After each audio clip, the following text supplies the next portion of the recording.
Mountain Man lived alone for 11 years, until soaked twins collapsed at his porch. That's the part folks talk about, but no one asks why they were running, or what they carried in that frozen satchel clutched to their chest. He thought the mountains had buried his past, thought he'd buried it with them. But when two women, cold and near dead, knocked on his door, they dragged every secret back into the lamplight. There's a deed in their hands that can save the valley, or set it on fire. And men with twisted scripture and rusted guns will kill to steal it. This isn't about land, it's about power. Who drinks, who starves, and who dares to say, no more.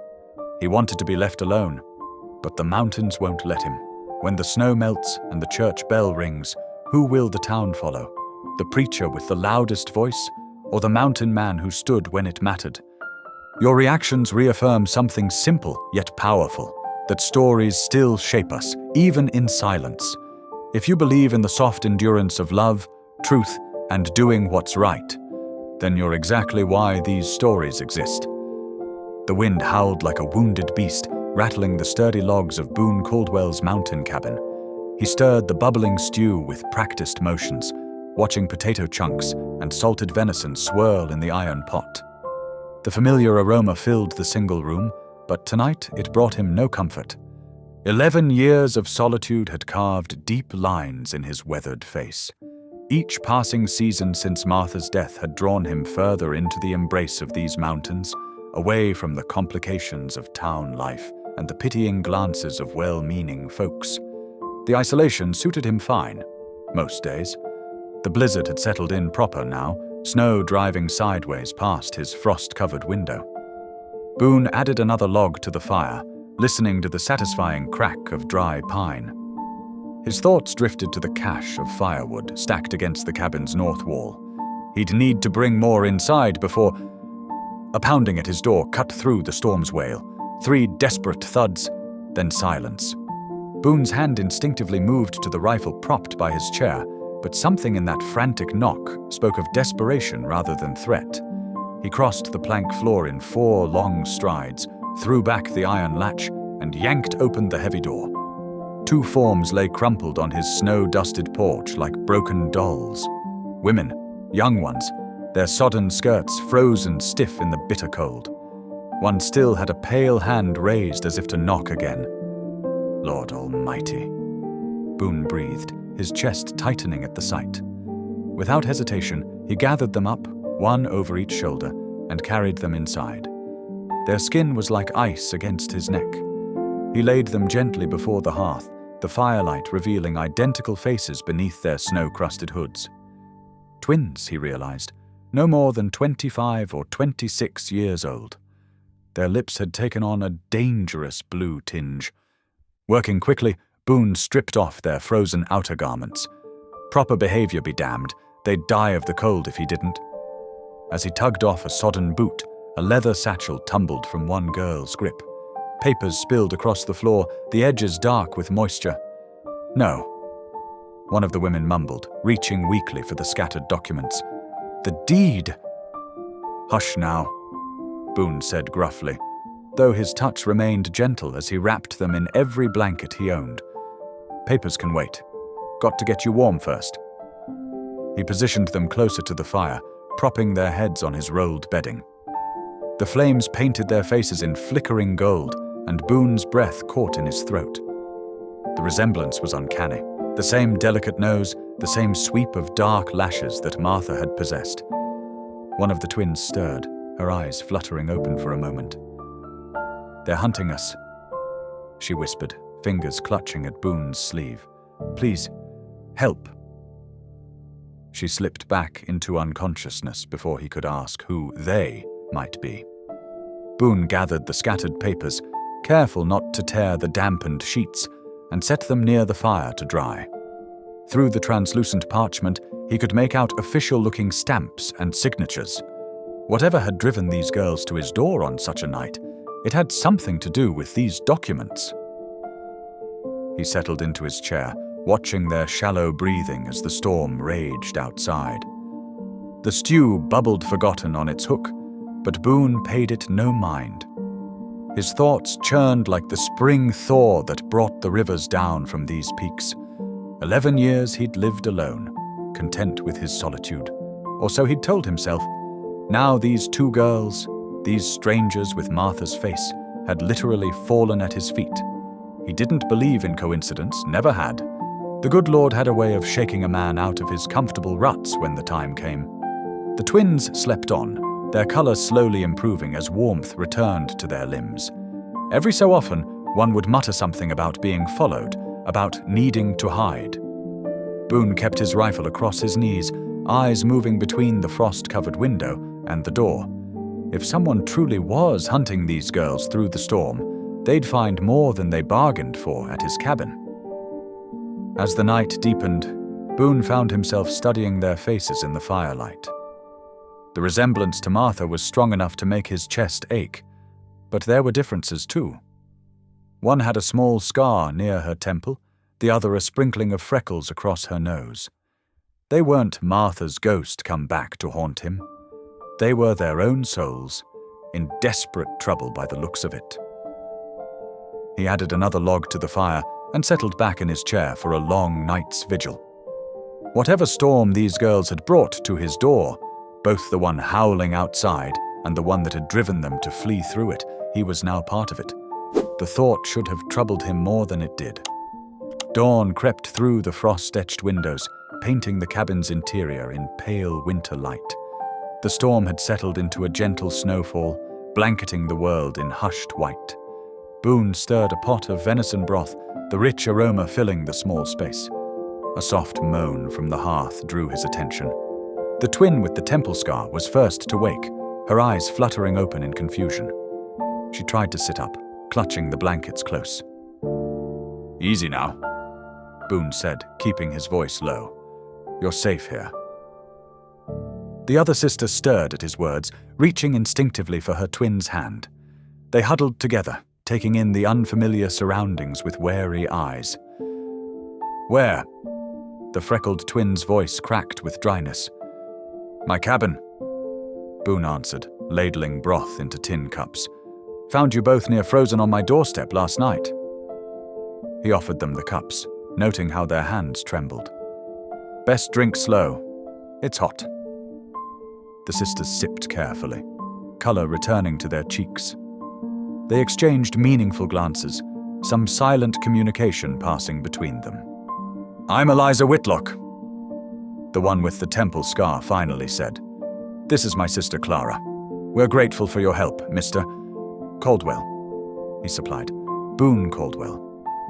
The cups clattered against their teeth. Clara's eyes went wide, while Eliza's narrowed with sudden recognition. "Boone Caldwell?" Clara whispered. "Martha's husband?" The name struck him like a physical blow. He hadn't heard it spoken aloud in years. "How do you know that name?" Eliza set her cup down carefully. "Martha was our aunt, our mother's sister." Boone sank into his chair, studying their faces with new understanding. The resemblance that had haunted him all night suddenly made sense. These weren't just random travelers. They were family. His family. "Sarah's girls?" he asked, remembering Martha's sister. "Last I heard, you were back east getting educated." "We were," Clara said softly. "But Mother passed 3 years ago. We came west to claim what Aunt Martha left us." Eliza reached for the leather satchel, now dried by the fire. Before she died, Aunt Martha entrusted something to Mother's keeping. Something precious. Her fingers trembled as she withdrew a stack of papers. The deed to Crystal Spring. Boone's breath caught. Crystal Spring had been Martha's pride, a clear, steady source of water high in the valley that never ran dry, even in the worst drought. The spring that could sustain hundreds of acres if properly managed. Men from Dry Creek have been trying to steal it, Clara explained, her gentle voice hardening. They offered to buy it first, but when we refused, they started making threats. Eliza finished. Said 2 women had no business holding rights to such valuable water. Then things started happening. Our fence posts cut, cattle scattered, warning shots in the night. Boone's hands tightened on his chair arms. "That why you were running in the storm?" The twins nodded. "They came yesterday with papers," Clara said. "Claimed they had legal right to seize the spring. We grabbed the real deed and fled, but they followed. The storm was a blessing, helped hide our tracks."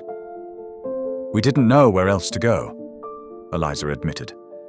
"Then I remembered Aunt Martha's stories about your cabin up here. We took a chance."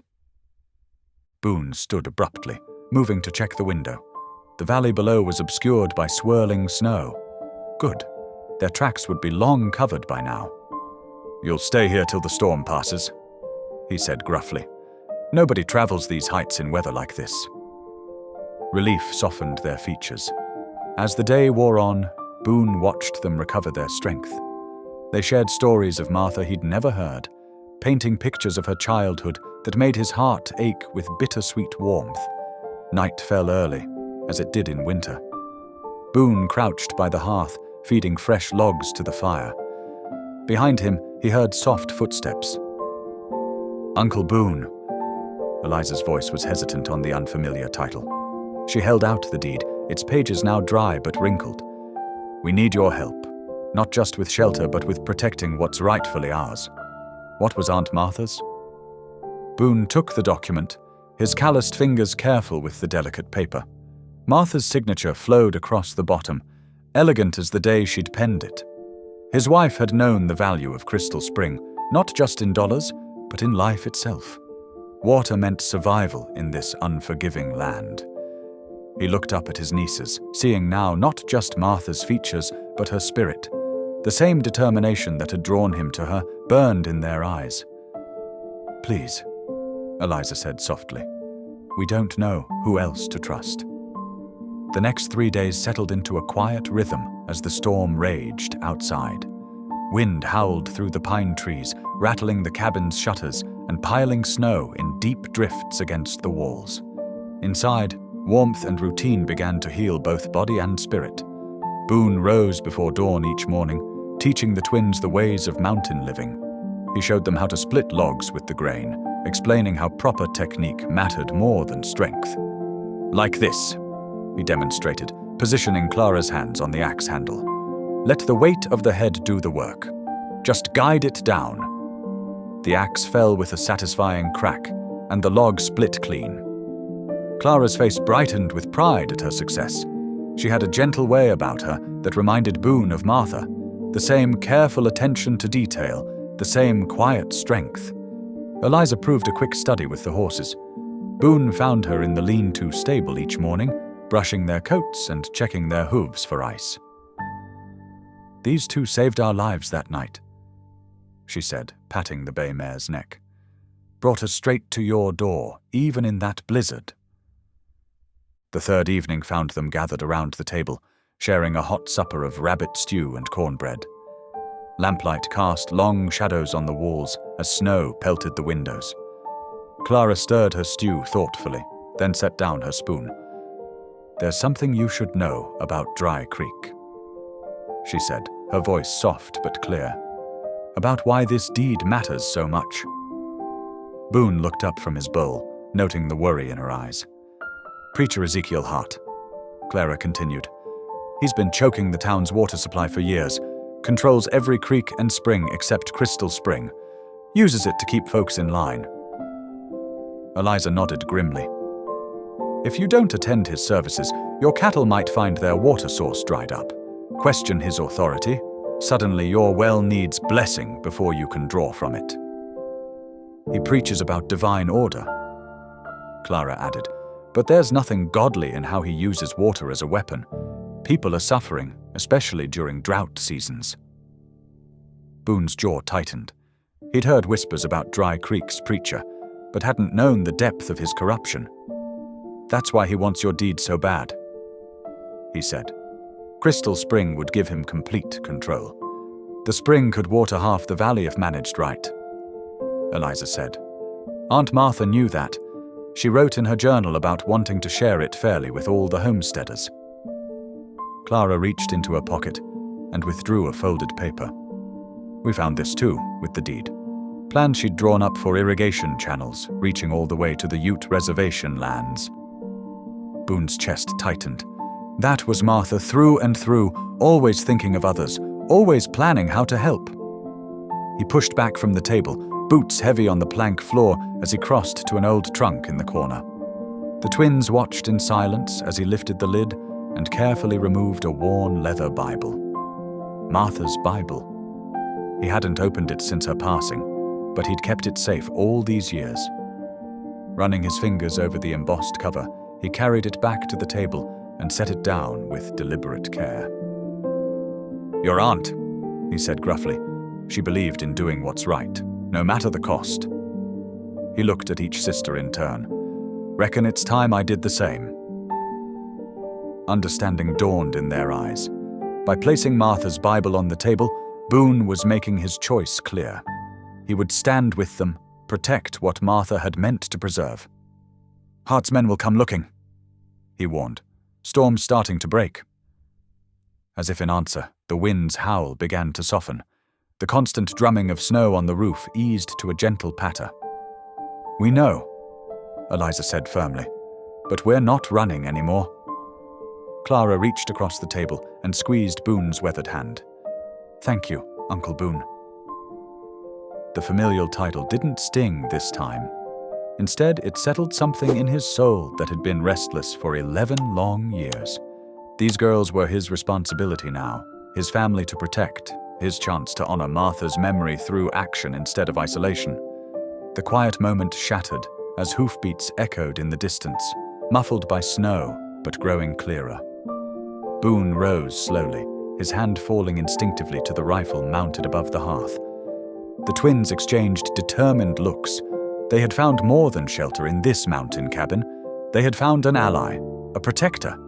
And perhaps, after all these years, Boone had found his purpose. Through the cabin's frosted window, Boone spotted movement along the tree line. Dark shapes weaved between snow-laden pines, their horses' breath visible in the cold mountain air.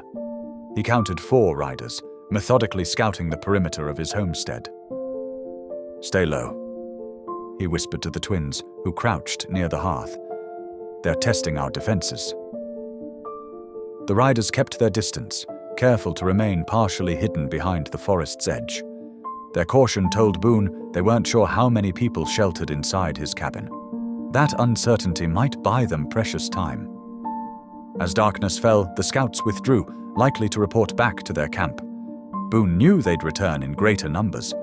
He pulled his worn leather pack from beneath his bed and began filling it with essentials: dried meat, matches wrapped in oilskin, extra ammunition. "There's a place," he told the twins as they watched him prepare. "A cave where I used to trap with my friend Henry. We'll head there tonight." Clara helped pack while Eliza kept watch at the window. They worked quietly, wrapping bread and cheese in cloth, filling canteens with fresh water. Boone approved of their efficiency. They moved like people used to making quick exits. The moon rose full and bright, turning the snow-covered landscape into a sea of silver. Boone led them out through the back of the stable, where they'd already saddled the horses. The animals' hooves were wrapped in cloth to muffle their steps and prevent slipping on the icy ground. They rode single file, Boone leading, following a narrow trail that wound up into the crags. The path was treacherous in summer. In winter, it demanded absolute concentration. One misstep could send horse and rider plunging into the ravine below. The twins proved themselves capable riders, though Boone could see the strain of mountain travel wearing on them. Their faces were tight with cold and exhaustion, but neither complained. They pressed on through the night, following Boone's silent hand signals, ducking under low-hanging branches heavy with snow. Near midnight, they reached the cave. It was well hidden behind a curtain of icicles, the entrance barely wide enough for a horse to pass through. Inside, the space opened up, dry and sheltered from the wind. Old firewood still sat stacked against one wall. Henry always made sure to keep the cache stocked. "Rest," Boone told the twins. "We ride for Henry's camp at first light." Dawn broke clear and sharp. They set out early, while shadows still stretched long across the snow. The day's journey proved even more challenging than the night's escape.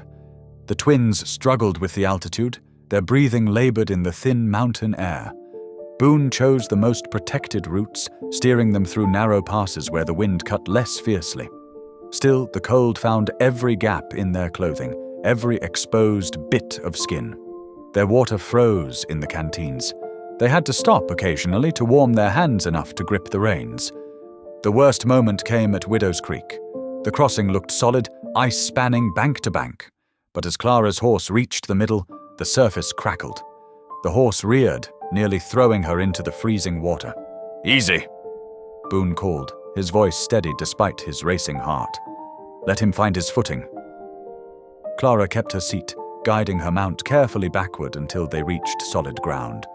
Her face was pale, but her hands remained steady on the reins. Boone led them to a safer crossing point upstream, though it added an hour to their journey. The sun was setting when they finally approached Henry's trapper's hut. Smoke rose from the chimney, curling white against the darkening sky. The modest cabin sat in a protected hollow, partially dug into the hillside for warmth.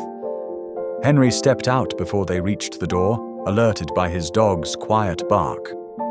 He stood straight despite the cold, his face weathered but strong, black hair streaked with silver. His eyes met Boone's, decades of shared history passing between them in a single look. "Brother," Henry said simply, raising his hand in greeting. The word carried weight. They had indeed become blood brothers years ago, sharing trials and trust in these mountains. "Henry," Boone replied, dismounting stiffly. "These are my nieces. They need shelter." Henry's gaze took in the twins' exhausted state, the urgency of their arrival. He nodded once. "The fire is warm.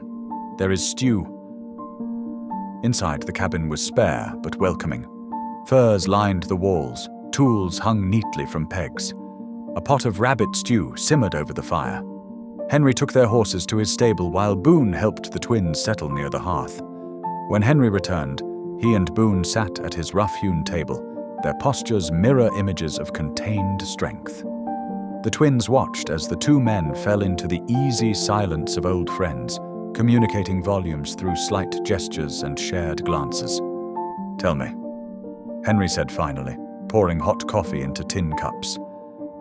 Boone began to explain, knowing his friend would understand exactly what was at stake. Henry had seen firsthand how water rights could spark war in these mountains. He would know what it meant to stand against men like Preacher Hart. They had found their first ally, and with him, the beginnings of hope. The flames cast dancing shadows across Henry's weathered face as he stirred the campfire. Inside his cabin, the twins sat close together on a bench hewn from a pine log, while Boone leaned against the rough-cut table. The aroma of coffee mingled with wood smoke as Henry listened intently to their tale. "Preacher Hart claims the spring belonged to his church all along," Clara explained, her voice tight with controlled anger. "But our aunt, Boone's wife, she left us the real deed. The spring was meant to serve the whole valley, not just those who pay his prices." Eliza pulled the leather satchel from her coat and carefully spread the dampened papers on the table. "See here. The original survey marks show the water rights extend to all neighboring properties." Henry studied the documents with careful attention, his fingers tracing the faded ink lines. "These markings," he said, tapping a section of the map. "They show the spring's course through Ute land." Boone straightened, suddenly alert. "What do you mean?" "The preacher's men. They have been building dams." Henry's words carried the weight of long observation. "Not just on settler lands. They divert water from our reservation too. Many streams run dry now where they once flowed strong." The twins exchanged startled looks. Clara leaned forward. "That would be illegal under federal law, wouldn't it?" "Indeed." Henry nodded slowly. "The agency clerk in the county seat, Samuel Doyle. He is an honest man. He would take great interest in these papers." Boone rubbed his chin thoughtfully. "Reckon that might be why Hart's so desperate to get his hands on this deed. Shows the whole water system, including his illegal diversions. The agency could stop him, Eliza said, hope kindling in her voice. If, Henry replied, we can get these papers safely to Doyle. He rose and walked to a chest in the corner, withdrawing a rolled map. I know paths through the mountains, ways the preacher's men won't expect. Boone studied his old friend's face in the firelight. You'll help us then? Henry met his gaze steadily. This water theft hurts all our people. I will guide you. They spent the night planning their route, Henry marking safe passages on his map while teaching the twins to read the terrain. He showed them how to identify edible plants, even in winter, and how to move quietly through snow-covered forest.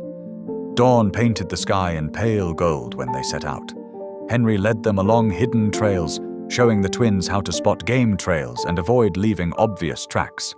They rode single file, Henry scanning constantly for signs of pursuit or ambush. See how the branches hang there? Henry pointed to a cluster of pine boughs.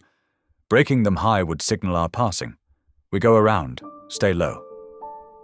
The twins proved apt pupils, quickly learning to mirror Henry's careful movements.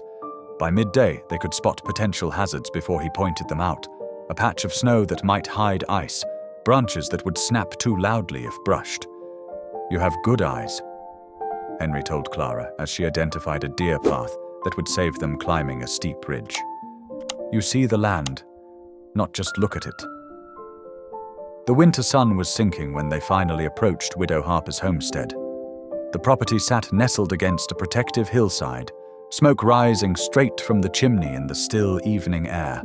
A well-tended barn and neat stack of firewood spoke of capable hands despite the owner's age.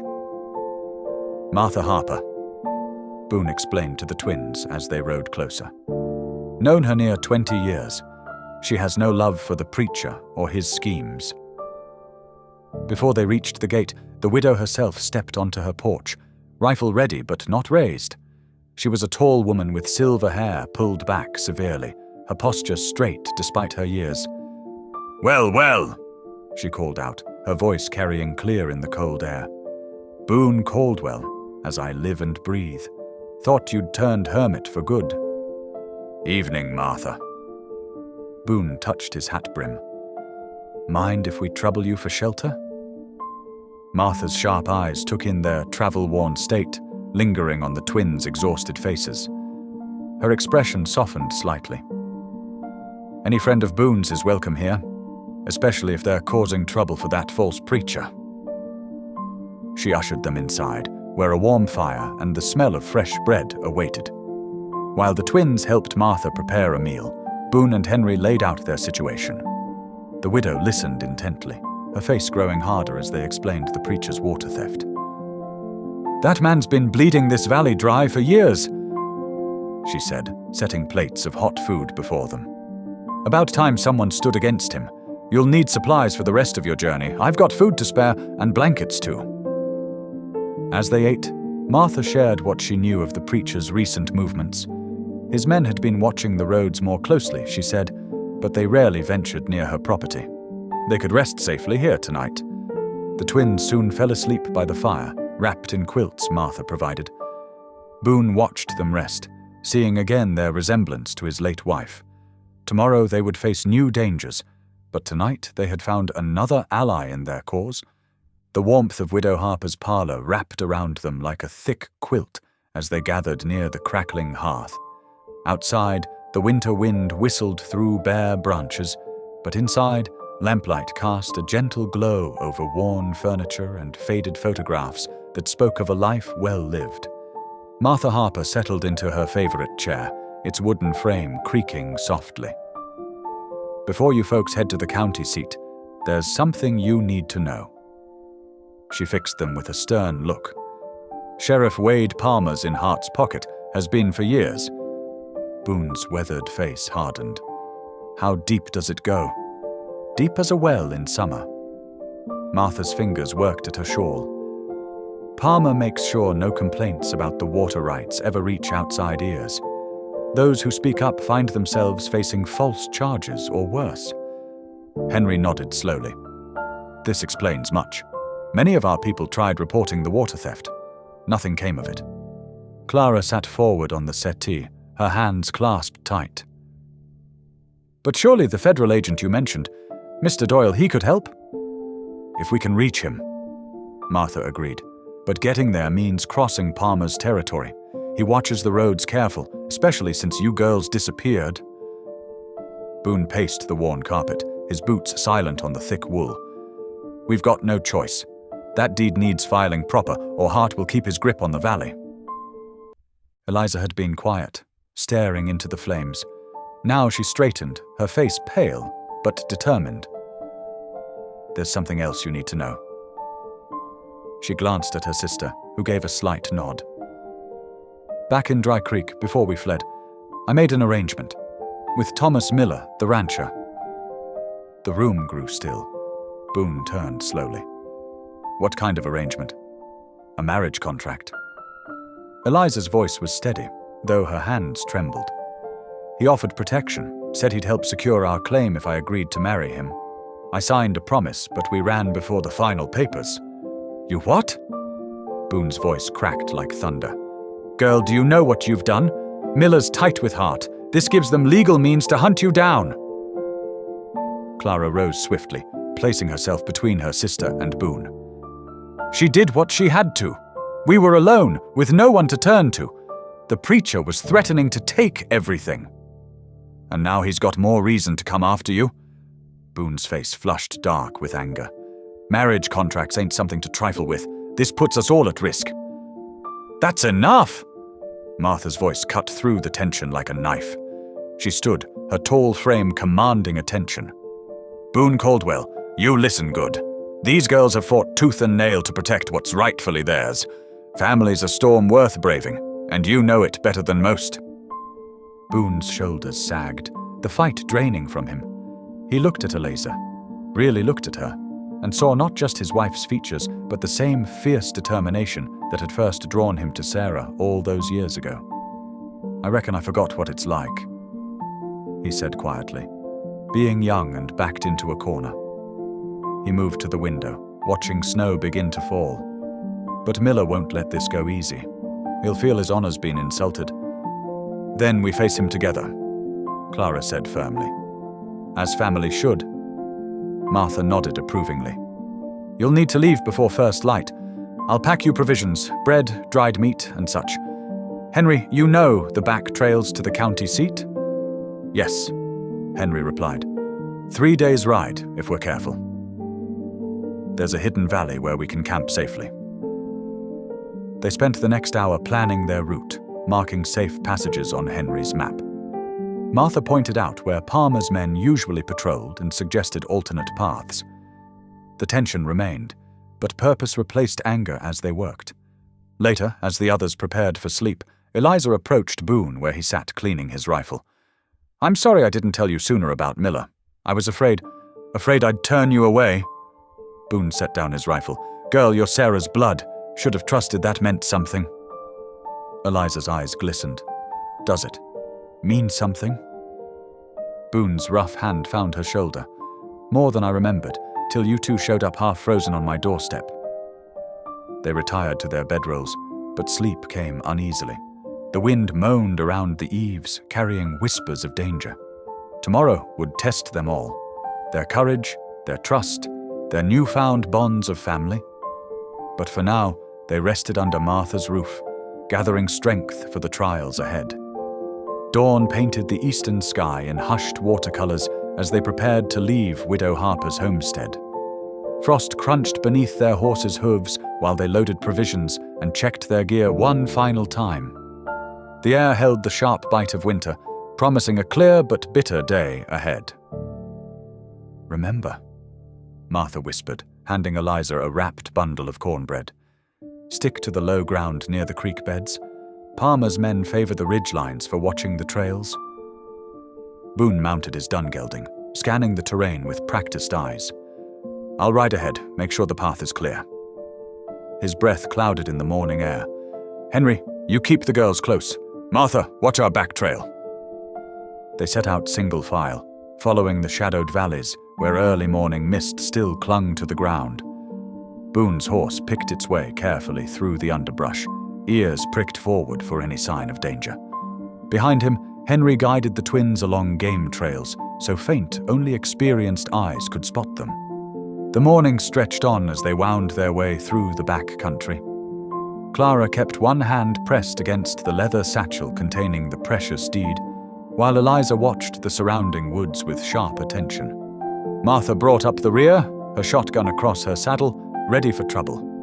Near midday, they approached the rail camp. Smoke rose from cook fires, and the sound of men's voices carried on the wind. Boone raised his hand, signaling the group to halt. Through the trees, they could make out several rough-looking men lounging near the tracks, rifles within easy reach. "Heartsmen," Henry murmured, recognizing two of the rail workers who'd been causing trouble on reservation land. "They watch this crossing." Martha guided her horse closer to the twins. "Is there another way around?" Henry nodded, gesturing to a nearly invisible deer path that curved away from the camp. "The settlers forget the old ways. The people have used this trail for generations." They backtracked 50 yards, then followed Henry's lead down the narrow path. The route took them through a shallow stream, the water masking their horses' tracks, then up a gentle slope, thick with pine trees. The sound of the rail camp faded behind them. "That was too close," Clara whispered once they were safely past. "Ain't over yet," Boone reminded them. "Still got to reach the county office before closing time." The afternoon sun had begun its westward slide when they finally rode into the county seat. The small town sprawled along the river, its wooden buildings weathered by sun and wind. They split up to avoid drawing attention, Boone and Henry taking the horses to the livery stable while Martha escorted the twins to the county office. The office was a square brick building with tall windows and a heavy wooden door. Inside, rows of filing cabinets lined the walls, and the air smelled of dust and old paper. A single clerk looked up as they entered, adjusting his wire-rimmed spectacles. "May I help you?" he asked, setting aside his pen. Eliza stepped forward, her voice steady despite her racing heart. "We need to file a water deed, sir, for Spring Creek in Dry Creek Valley." The clerk, Samuel Doyle according to his nameplate, examined the documents carefully, holding them up to the light. "These seem to be in order, though they've taken some water damage." He glanced at the twins. "You understand this claim will be contested?" "Yes, sir," Clara replied. "But the spring was deeded to our family legally. We have witnesses who can testify?" Doyle nodded slowly, then reached for his stamp and ink pad. The sound of the stamp hitting paper echoed in the quiet office. Filed and recorded, January 15th, 1873. He made a careful entry in his ledger, then handed the deed back to Eliza. "I'd suggest you keep this very safe, young ladies. Water rights cause more trouble than gold in these parts." Boone, who had slipped in quietly during the exchange, watched from near the door. For the first time since the twins had arrived on his doorstep, a flicker of hope softened his weathered features. The deed was filed. They had won this round. But as they rode back to Martha's homestead, the victory felt fragile as spun glass. The winter sun cast long shadows across the snow, and every cracking branch made them start. They took a different route home, Henry leading them along dry creek beds and through dense stands of aspen to mask their trail. Night was falling when they finally saw the warm glow of Martha's windows. They had succeeded in their mission, but the real fight was just beginning. The water rights were secure on paper, but paper wouldn't stop Preacher Hart's men, or Sheriff Palmer's badges, or Thomas Miller's claim of a broken marriage contract. They dismounted in Martha's yard, their muscles aching from the long ride. The horses steamed in the cold air as Henry and Boone led them to the barn. Clara and Eliza hugged each other tightly, the precious deed safe between them. Martha stood watch on her porch, her shotgun ready, as one by one they filed inside to warm themselves and plan their next move. Martha Harper's kitchen glowed with warmth from the pot-bellied stove and the scattered light of oil lamps. The modest celebration consisted of fresh-baked biscuits, preserved peaches, and strong coffee that filled the cabin with its rich aroma. Around the weathered oak table, faces softened in the golden lamplight as tension slowly melted away. Boone sat in Martha's old rocking chair, his calloused hands wrapped around a tin cup of coffee. The familiar creak of wooden runners against floorboards matched the rhythm of his words as he began sharing stories he'd kept locked away for over a decade. "Your Aunt Sarah," he said, his voice gentler than the twins had yet heard it. "She loved this valley, something fierce. Used to say the mountains watched over us like ancient guardians." He paused, studying Clara's face. "You've got her eyes, you know. That same quiet way of seeing right through to the truth of things." Clara touched her cheek self-consciously, while Eliza leaned forward, hungry for every detail about the aunt they'd barely known. "Tell us more about her," Eliza urged. "About your life together here." "Well," Boone continued, a ghost of a smile touching his lips. "First time I met her, she was teaching at the little schoolhouse down in Dry Creek. Summer of '58, that was.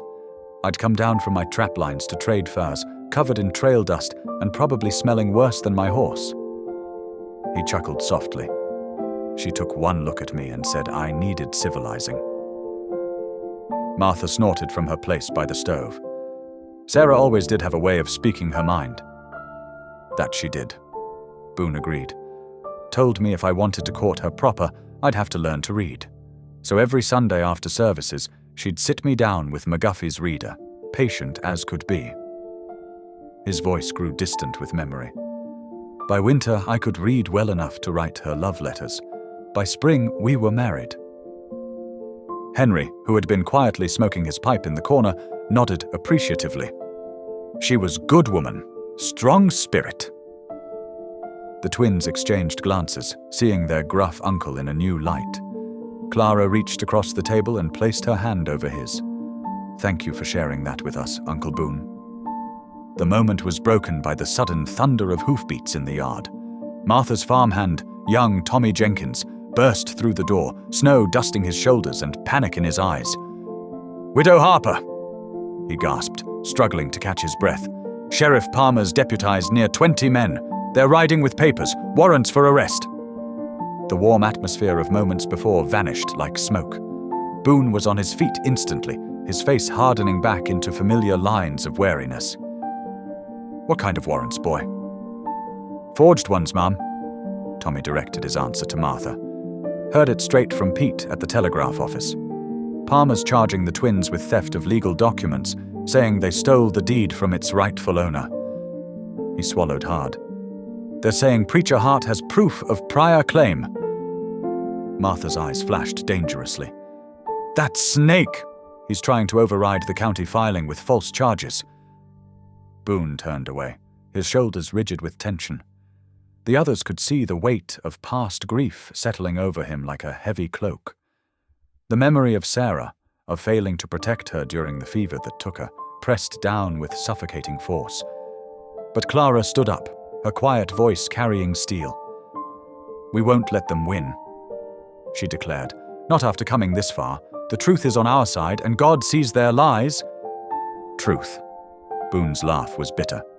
"Truth doesn't mean much against 20 armed men with badges, girl." "No."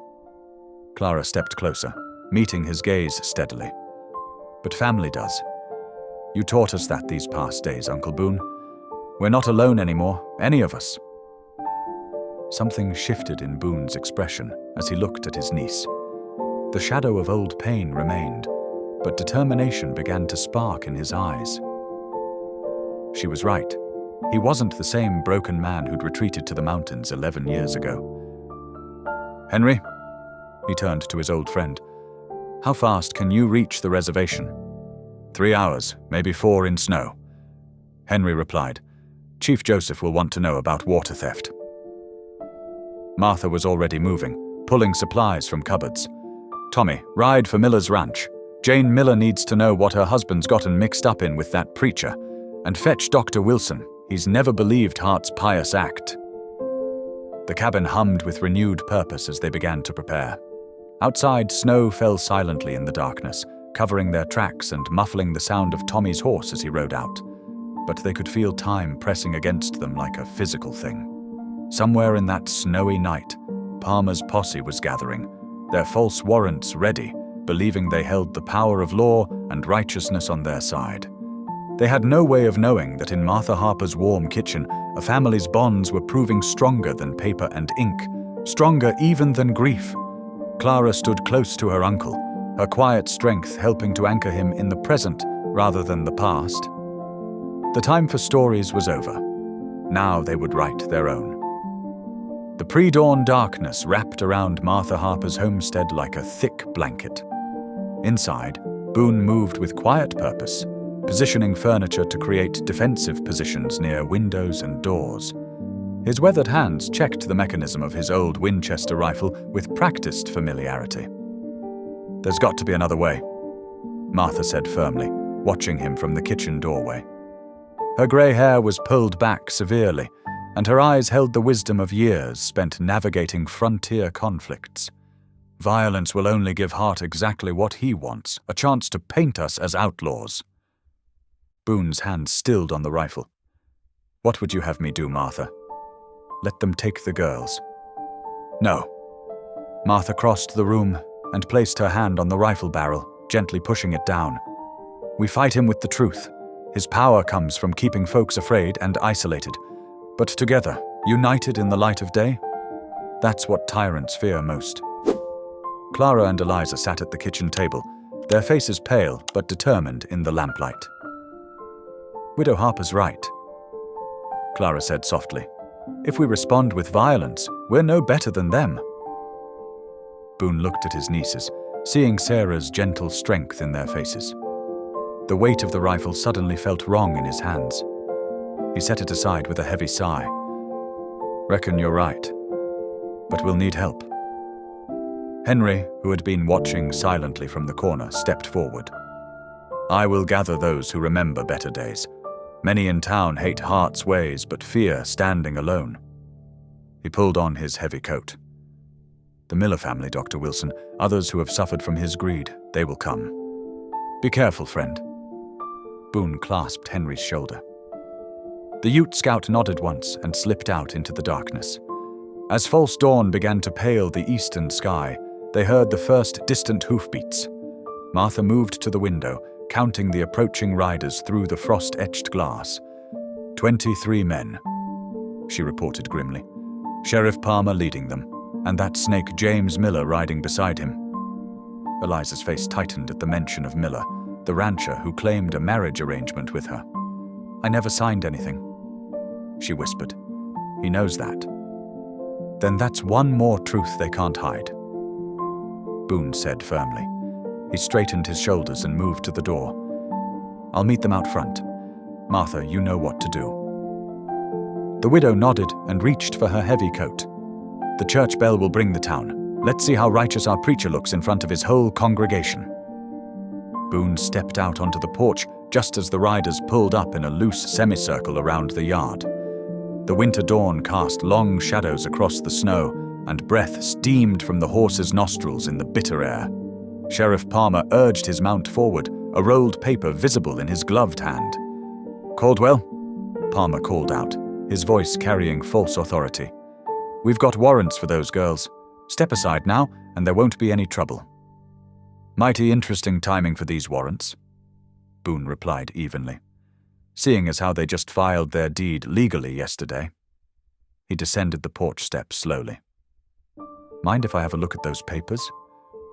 Palmer hesitated, glancing sideways at James Miller. The rancher sat stiffly in his saddle, avoiding Boone's direct gaze. "The papers are in order," Palmer blustered. "Those girls stole documents rightfully belonging to Mr. Miller here through a prior marriage arrangement." "That's so?" Boone's voice carried across the yard. "Funny thing about marriage arrangements, they need signatures, witnesses. Seems to me if such papers existed, you'd have filed them long before now." From somewhere in town, a deep, resonant tone split the morning air. The church bell began to ring, its steady peals echoing across the valley. Palmer shifted uncomfortably in his saddle as the sound carried on. "This is your last warning, Caldwell." Palmer's voice held less certainty now. "Stand down and surrender the girls." "Why don't we wait a spell?" Boone suggested mildly. "Seems like the whole town's being called to witness what's fixing to happen here. Wouldn't want to deny them the chance to see justice being done, would we?" The bell continued its relentless summons. Already lanterns could be seen moving through the pre-dawn streets of Dry Creek. Palmer's deputies began exchanging uncertain looks as townspeople emerged from their homes, drawn by the bell's urgent call. The first rays of sun crested the eastern ridge, painting the scene in stark relief. 23 armed men surrounding one unarmed mountain man who stood his ground with quiet dignity. Behind him, the twins watched from the doorway, their faces set with determination. And from the direction of town came the sound of approaching hoofbeats and wagon wheels. Boone allowed himself a small smile as he recognized Henry's figure leading a growing crowd of townspeople toward the homestead. The time for hiding in shadows was over. Dawn had broken, and with it, the chance to face the truth in clear light. The church bell's steady tolling drew more townspeople with each passing minute. They arrived in wagons, on horseback, and on foot, forming a hesitant circle around Martha Harper's homestead. The morning sun cast long shadows across fresh snow as mothers clutched children close and men shifted uneasily, watching the armed posse face off against Boone Caldwell. Martha Harper descended her porch steps with deliberate grace, her steel-gray hair catching the light. "Neighbors," she called out, her voice carrying clear and strong across the yard. "You've been summoned to witness what justice looks like in Dry Creek." Preacher Hart pushed his horse through the crowd, his usually pristine black coat dusty from hard riding. "This is a simple matter of law enforcement, widow. These girls have stolen documents and broken a marriage contract." "Have they now?" Martha's eyes narrowed as she turned to address the gathering. "Or perhaps we should discuss how you've been choking this valley's water supply, forcing honest folk to pay tithes for what rightfully belongs to all." A murmur rippled through the crowd. Samuel Turner, the blacksmith, stepped forward. "My forge went dry 3 months back. Had to pay extra just to keep working. And my cattle nearly died last summer," called Sarah Jensen from the back, "while the preacher's streams never seemed to run low." Boone stood his ground, watching as more voices joined the chorus of complaints. His gaze swept over the familiar faces he'd avoided for so long, seeing years of buried resentment finally surfacing. "The water rights are legally filed." Boone's voice cut through the growing tension. "But there's worse than that. Tell them, preacher, about the water you've been stealing from Ute land." The preacher's face reddened. "That's a baseless accusation. Is it?" The crowd parted as Henry approached, leading a small delegation. Behind him rode 2 Ute elders in traditional dress, their faces grave and dignified. Beside them, a thin man in a neat suit carried a leather portfolio. Samuel Doyle, the agency clerk. "The United States government takes treaty violations very seriously," Doyle announced, dismounting carefully. "We've documented illegal diversions from protected tribal waterways. That's a federal offense, Preacher Hart." Sheriff Palmer shifted uncomfortably in his saddle. "Now see here, this is a local matter." "Not anymore," Doyle interrupted, pulling papers from his portfolio. "These surveys prove systematic water theft from reservation land. The agency has jurisdiction." James Miller, the rancher claiming marriage rights to Eliza, suddenly wheeled his horse around. "I want no part of this," he announced, spurring his mount through the crowd. 2 more deputies followed suit, breaking ranks with the posse. Preacher Hart's carefully maintained composure cracked. "You're all being deceived. I've protected this town, maintained order, by stealing from our neighbors." Martha's voice rang with contempt. "By forging documents and threatening families? My boy nearly died of fever last summer," a woman's voice called out, "while your garden stayed green as paradise."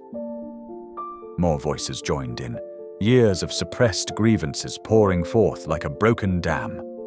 The twins, Eliza and Clara, stood watching from the porch, as the community they'd fled now rallied around them. "I have contracts, legal agreements!" Hart's voice rose desperately as he reached into his coat. "Forged ones," Henry stated calmly, gesturing to the agency clerk. "Like the marriage paper you claimed. The agency has examined them all." Doyle nodded, holding up official documents that caught the morning light. "These water rights were registered yesterday by the Whitlock sisters. They're legally binding. The previous contracts show clear signs of forgery." The remaining deputies began to distance themselves from the preacher, reading the shifting winds of power. Sheriff Palmer's face had gone pale as he realized his own complicity might soon be examined. Hart's carefully constructed world of control was crumbling. He looked around wildly at the faces of those he'd dominated for so long, seeing not fear now, but determination. The morning sun climbed higher, harsh light stripping away shadows where secrets had hidden for years. "I built this town!" Hart shouted, his composure completely shattered. "Everything I did was for order, for progress, for profit." Boone cut in quietly. "And power. But that's done now." The agency clerk stepped forward, official papers in hand. "Ezekiel Hart, you're under federal custody for treaty violations and water theft from tribal lands." He nodded to two marshals who had arrived with Henry's group. "These officers will escort you to the territorial court." The crowd watched in stunned silence as the marshals approached the preacher's horse. Hart's shoulders sagged, his authority evaporating like morning frost. The man who had loomed so large over Dry Creek suddenly seemed small, diminished by the light of truth. Martha Harper surveyed the gathered townspeople, her voice gentle but firm. "We've all got healing to do, but we'll do it together this time, as neighbors should." The church bell had fallen silent, its work of summoning witness to justice complete. In its place rose the quiet murmur of community being reborn, of neighbors turning to one another with new understanding. The morning sun climbed higher, warming the snow-covered valley that would now flow with free water and restored trust. The tension crackled like static before a storm. Preacher Hart's face twisted with desperate fury as his world crumbled around him. His hand darted toward his coat, fingers closing around the pearl-handled revolver hidden beneath. "Don't." Boone's voice carried quiet warning, but Hart was beyond reason. The preacher yanked his gun free with a snarl, but Boone moved with the fluid grace of decades spent in the wilderness. Before Hart could level his weapon, Boone's weathered hand clamped around the preacher's wrist, twisting sharply. The revolver clattered to the frozen ground as Hart cried out in pain and surprise. Martha Harper gasped. Several townspeople stumbled backward. The federal marshals drew their weapons, but Boone had already kicked the preacher's gun away, keeping his grip firm on the man's arm. 11 years I've lived with grief," Boone said, his voice carrying across the sudden silence. "Learned the hard way that violence just breeds more violence." He released Hart's wrist, stepping back deliberately. "There's another way." The preacher rubbed his wrist, his eyes darting between the marshals and the crowd of townspeople. The morning sun cast harsh shadows across his face, highlighting every line of fear and desperation. "You've got a choice," Boone continued, speaking not just to Hart but to the gathered community. "You can face the law with some dignity. Tell the truth about what you've done. Step down, peaceful-like." He paused, letting his words sink in. "Or you can make this harder on everyone, including yourself." Clara and Eliza watched from the porch, their hands clasped together. Henry stood nearby, his expression thoughtful as he observed his old friend offering mercy where revenge might have been easier. Hart's shoulders slumped, the fight draining from him like water from a broken vessel. His voice cracked. "I only wanted to build something lasting, to make this town prosper. By stealing from others?" Samuel Doyle stepped forward, his clerk's ledger tucked under one arm. "By breaking federal treaties and threatening innocent people?" The preacher's gaze swept over the faces of his former congregation. Where once he'd seen sheep to be herded, now he found clear eyes and straight backs. The power of fear had broken. "I falsified the water documents," Hart admitted, each word seeming to age him further. Diverted streams from reservation land, used the church's authority to... He swallowed hard. To control who could water their crops, who could survive. Sheriff Palmer tried to edge his horse backward, but Henry had already moved to block his retreat. The agency clerk nodded to the marshals. "Sheriff Palmer, you're also under arrest for conspiracy and corruption of office." The sheriff's face went pale as the marshals approached. "Now wait just a minute." But the click of handcuffs cut off his protests.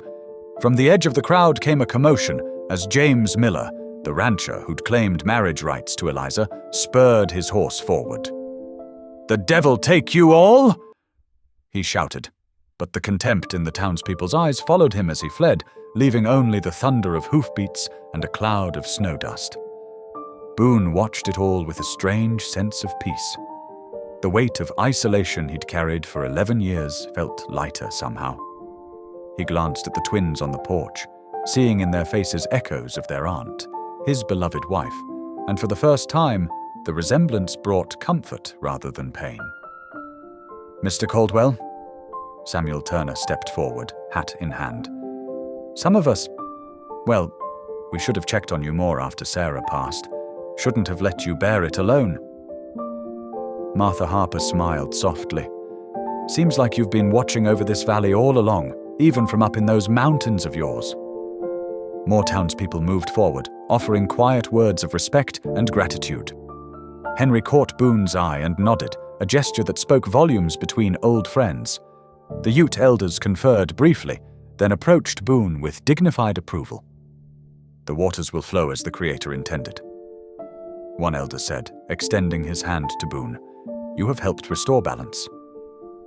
Clara and Eliza descended the porch steps, coming to stand beside their uncle. Clara squeezed his arm gently. "You showed us there's strength in mercy," she whispered.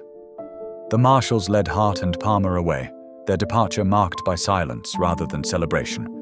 The agency clerk gathered his documents, preparing to follow with his evidence of their crimes. The morning sun climbed higher, warming the snow-covered valley. Townspeople began to drift together in small groups, voices rising and falling as they shared their stories, their hurts, their hopes for renewal. The water that had divided them could now bring them together, flowing freely like truth finally spoken aloud. Boone stood quietly in this circle of community he'd avoided for so long, feeling the first stirrings of belonging. The twins' presence beside him felt right, like family should. He'd chosen mercy over vengeance, and in doing so, found his way back to the living. The afternoon sun cast long shadows across Dry Creek's main street as townspeople gathered around the old spring house. The worn structure, its timber weathered by decades of neglect, stood as a testament to harder times. But today marked a new chapter. Samuel Doyle, the county clerk, cleared his throat and unfolded the official papers. "By order of the Territorial Court, these water rights are hereby transferred to the joint stewardship of the Dry Creek Township Water Association." His voice carried across the crowd as he read the formal declaration. Boone stood quietly beside the twins, watching as one by one, community members stepped forward to sign the shared water agreement. Each signature represented a promise to manage the spring fairly, to ensure no family would go thirsty, to rebuild what greed had broken. "Reckon we ought to start with them roof beams," Tom Fletcher offered, running a calloused hand along the spring house's sagging timbers. "Got some good pine cut that'd serve just fine." Other men who had once crossed the street to avoid Boone now approached with similar offers. "I can help with the stonework," said William Hayes, who hadn't spoken to Boone since Sarah's funeral. "My boys too." Clara's eyes brightened at each suggestion. "We could make it beautiful again," she said softly. "Not just a water source, but a place of gathering."